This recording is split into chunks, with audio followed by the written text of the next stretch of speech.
What's up mga bossing? For today's video na papakita ko sa inyo kung paano magmasking naman. So wala muna tayong bugahan ngayon kasi baka magsawa kayo eh. So ngayon naman paano naman magmasking papakita ko sa inyo. Lalo na para sa mga newbie, no? Kasi naalala ko merong nagtanong sa akin dati paano magmasking ng looban. Lalo na pagka ganito, no, labas lang bubugahan, tapos paano yung masking yung loob. Ito na hindi nagkakaroon ng guhit. So itong baba nagawa ko na. Ito na lang bandang taas papakita ko sa inyo. So ayan o. Ito mo nung goma, mamasking natin. Ayan.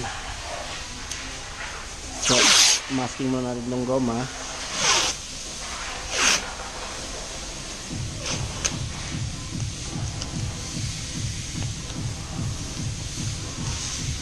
So maganda kung gagamitin nyo yung ganito, no, 2 inches na tape para malapad.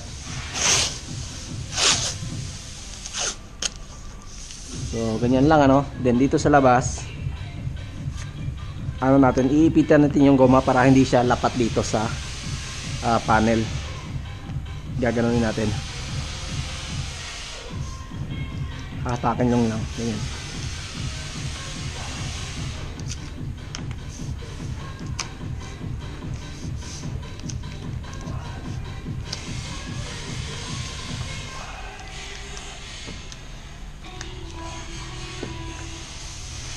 Ayun, para hindi siya lapat sa panel. Ayun, so may gap siya. So hindi siya nagkakaroon ng guhit. So teka lang, ito muna isa. Pakita mo muna sa inyo bago ko lagyan ng soft edge tape.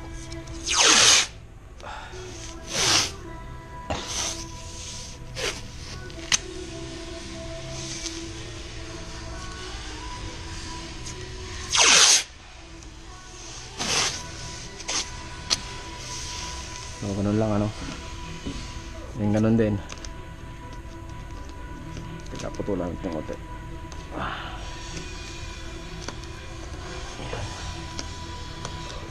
Ganun lang, ano, mekos-mekos lang, oh.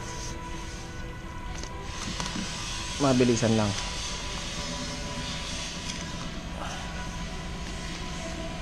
Kasi pag nakalapat tong goma sa panel, magkakaroon kayo ng guhit. So kailangan pag sinara siya, mayroon siyang gap na ganyan.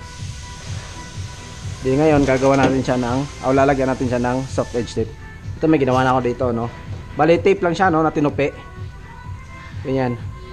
Pero pakita ko sa inyo kung paano gawin, lalo na dun sa mga newbie, no. Para alam niyo paano gawin. So simple lang, ganyan lang tape. Ayun, no, tape lang, oh.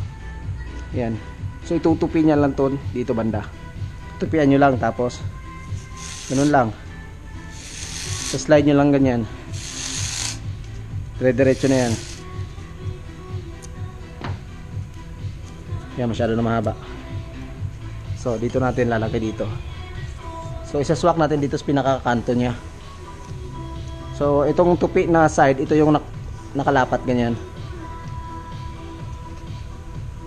Ayan. So ayun, dyan sa pinakakanto, pero diba hindi siya nakadikit, nakalapat lang siyang ganyan, pero hindi siya nakadikit yung may tupi na part. Ayan.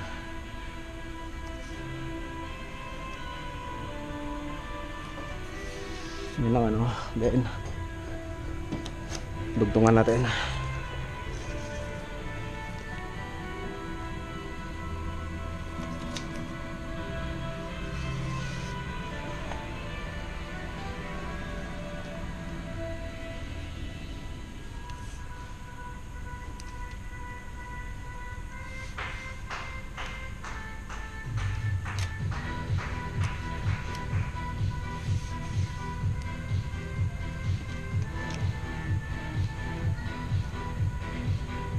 Itong dito na part, dapat dito to eh. Dapat dito to sa pinaka nito eh. Sa pinakakanto niya eh. Ganyan dapat yan.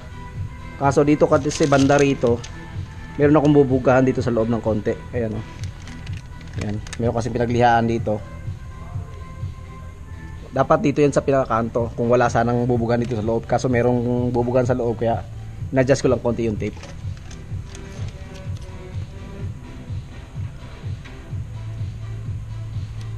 Yan. So ganun lang. Then lalagyan natin ng papel. Teka lang, quarter papel.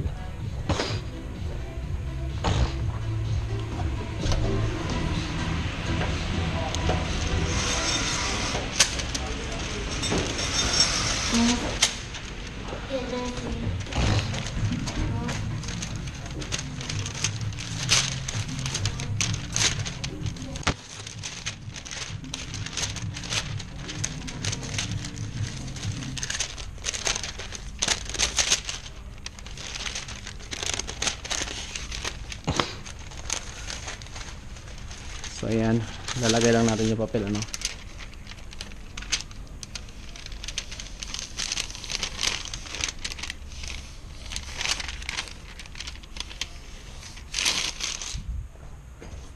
Then dito sa kabila.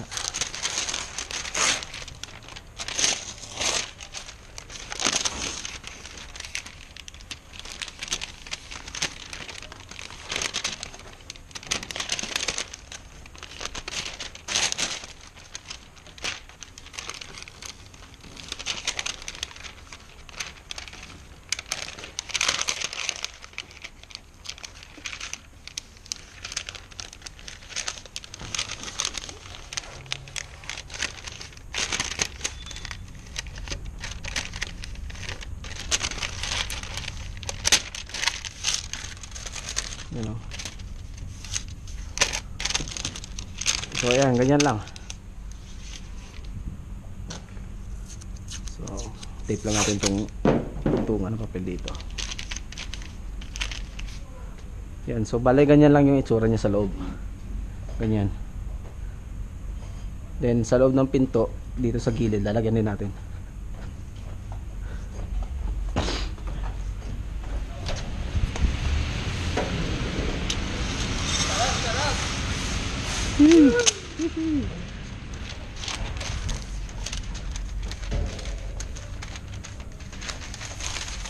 So ayan, itong loob ng pinto lalagyan lang din natin.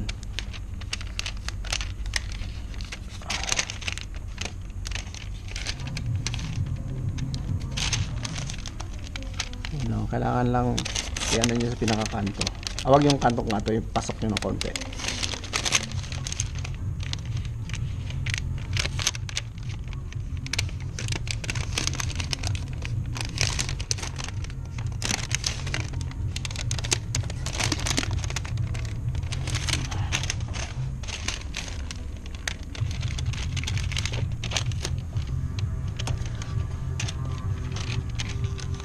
Mahirap yumuko masyado, no? Ay. So ganyan lang, ano, para pag sinaran nyo siya, yan, hindi na mapapasukan yan. So ayan, no, pag sinaran nyo siya, ganun lang siya.